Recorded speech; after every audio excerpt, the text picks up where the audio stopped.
This is Miley Stevens on behalf of PlanetMosh, and I'm talking to Chris Jericho of Fozzy. So Chris, how are you doing? I'm doing good. How are you? I'm very well, thank you. So Fozzy are 15, 16 years old now, and how would you describe your sound to those who haven't heard you before? Well, I mean, I think that Fozzy kind of has a little bit of the sound of our own. Last time we toured in the UK, I remember somebody from Krang said that, how does it feel to kind of be the pioneers of the new sound of rock and roll that We Are Harlot, Hailstorm, and bands like that employ? And I was like, I wasn't aware that we were pioneers, but we have a very heavy melodic sound. If Journey and Metallica had a bastard child, it would sound like Fozzy. It's very heavy, but it's also very groove-oriented, very melodic, a lot of harmonies.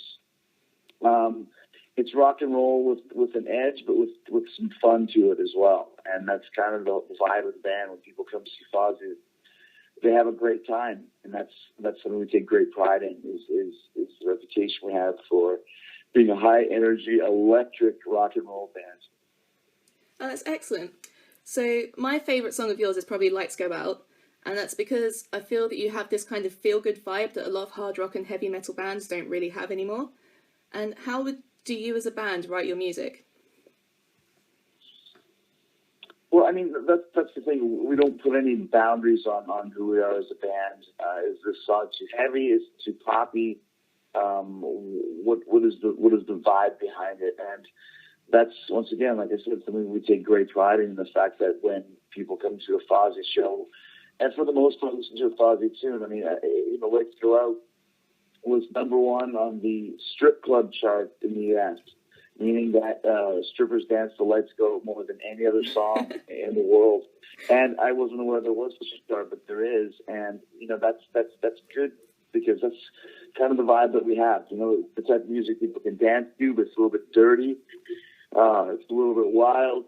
But the base of it is, it's something that makes you feel upbeat and fun and makes you feel good. And that's what we want. There's not a lot of crowd surfing or mosh at Fozzy shows, but there's a lot of jumping up and down and chanting and screaming and yelling and showing your boobs and all that sort of stuff. The stuff that you go to a rock show and you go, man, that was a great time when it's over with. And that's our mission. We want people to have a great time, and 99% of the time they do. That's excellent. So you're playing 12 shows around the UK this November and December. And what can people who haven't seen you before expect to see at a Fozzy show? I mean, I've seen you at Bloodstock Festival, and it was just chaos, but it was brilliant. I loved it so much. How would you say that? Well, thank you. I mean, and like I said, I mean, if you're picturing, the vibe of Fozzy is Van Halen in 1979. We want people to have a great time. And that's the vibe that we have. It's a lot of energy, a lot of electricity, a lot of movement, a lot of crowd participation, a lot of chanting of Fozzy.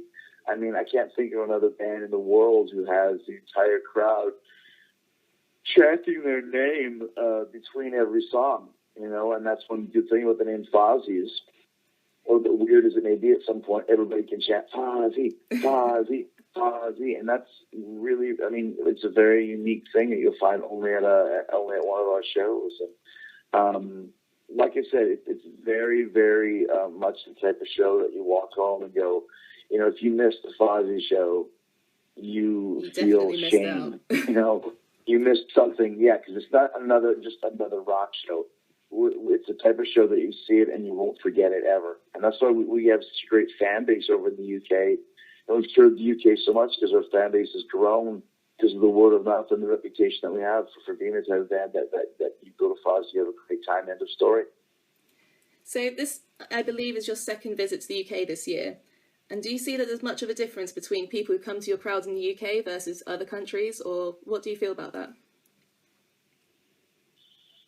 For whatever reason, we've always had a great fan base in the UK. It's the first country we came to, the first countries that we came to where we were selling out and drawing huge crowds. This is back in like 2005, and it's just been that way ever since. I don't know exactly the reason why. People just really take the Fozzy. I think a lot of it is because there is a sort of a British feel to us. There's kind of a little bit of a reckless abandon that you might see, the the Stones in '72, or the Darkness in 2013, or just a really kind of, you're not exactly too sure what's going to happen at a Fozzy show.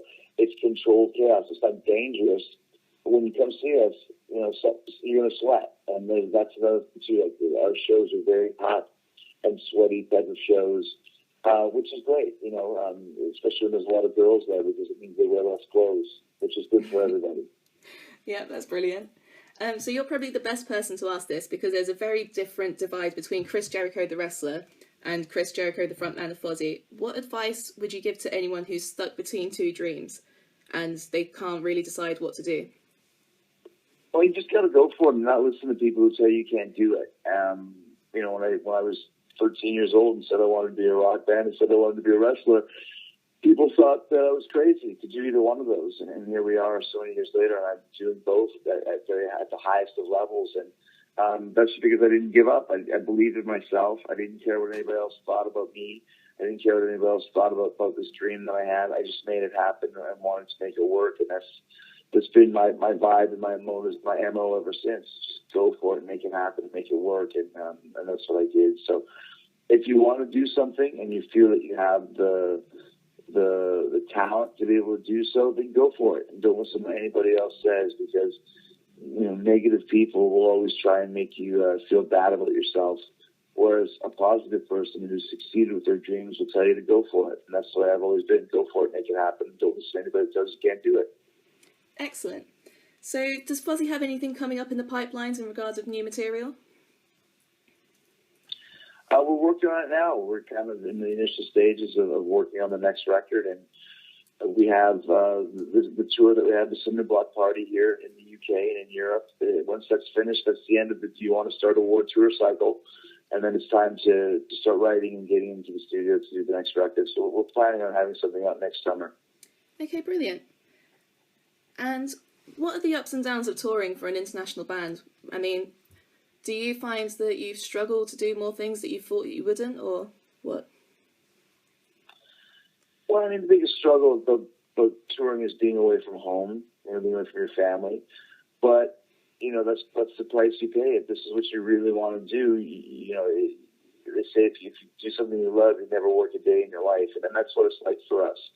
We love playing live. There's some drawbacks to it, but there's really nothing to complain about when you're, playing rock and roll in front of hundreds of thousands of people. This is what you dreamed about your whole life. So quit complaining, get out there and do it and have a great show.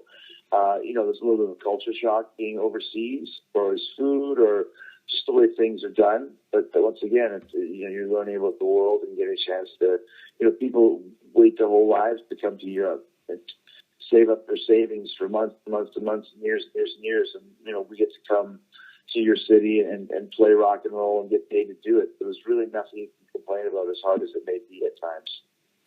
One thing I really like about you and Fozzy is that you're a big household name, but you play all the smaller venues in the UK, and you go everywhere. And what makes you choose to do those smaller venues? Well, if we could go play Wembley Stadium every night, we would. But you got to be realistic about it. You're building the brand, you're building your name, and like I said, whether we're playing in front of 50 people or 50,000, and we've done both. To us, every show is the same. It's a big rock show that we take very seriously to make sure that everybody that shows up has a great time and tells all their friends how amazing Fozzy was. And it's like that. Like I said, if we're playing a show that is a smaller show and it happens, or whether it's a bigger show. We're going on the Kiss Cruise this weekend. We're playing in front of 4,000 people on the cruise ship every night. That's pretty damn cool. And then after that, we might go play in front of 400 people or 40 people. If it's a bad night, it doesn't matter. Those people still paid to see you, and you still deserve to see the rock show of their life. And that's the way we do. Every show to us is Madison Square Garden, no matter how big or how small, 10 or 10,000. Brilliant. So I just wanted to touch on, you've got a new bassist, his name's Angie Drake. How's his relationship with the band? Is he settled in yet? Yeah, Randy just started with us when we did the Slash tour a couple months ago. He's a young guy. It's his first really big band. He's been playing for years in the local scene. And he's a great guy to have in the band. He's a good-looking guy. He plays great. He's fun to hang around. So I'm actually looking forward to seeing how he feels with a 4-week European tour. This will be his real. Anybody can go play and have great tours with Slash and with Kiss, but let's go on the road for 4 weeks to Europe and see how you really hold up. But I'm expecting him to be a great addition to the band. Okay, brilliant. So, Chris, I want to thank you so much for your time, and I wish you all the best on your upcoming tour. And I'll also be seeing you in Sheffield on the 5th of December, so I hope to catch you then. Thank you so much. We're excited about it. We love the corporation. It's going to be a crazy show. So we'll see everybody. In a few weeks.